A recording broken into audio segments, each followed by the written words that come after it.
நல்லா சத்தமா ring tone வச்சுக்கிட்டு படுங்க. இல்லனா ப்ளூடூத்ல கனெக்ட் பண்ணீங்க. ஏன்னா அந்த வீட்ல நடக்கிற என்டர்டைன்மெண்ட் மிஸ் ஆயிட போகுது. யார் வேணாலும் எதை பத்தியும் பேசலாம். ஆனா நீங்க வாய திறக்கலாமா? யோசிச்சு பாருங்க. உங்க குடும்பத்தை கம்பேர் பண்ணும்போது காவேரி வீடு எவ்வளவோ மேல். அந்த ஆளு உங்க சம்பந்தி, அவர் பேர் என்ன? பசுபதி. பசுபதி பசுபதி. உங்க பையன், அவனோட வைஃப், உங்க சம்பந்தி, நீங்க எல்லாரும் சேர்ந்து பண்ணாத தில்லுமுல்ல. நீங்க எல்லாம் போய் காவேரி ஃபேமிலியை பத்தி கமெண்ட் பண்ணலாமா? கரெக்ட் தான் தம்பி.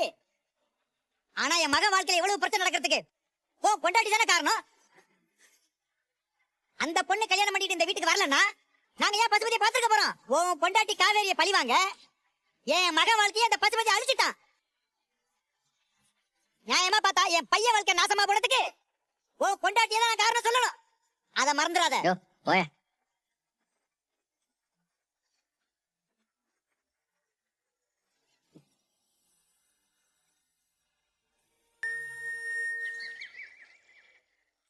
புளிய கரைச்சு வச்சுக்கோ.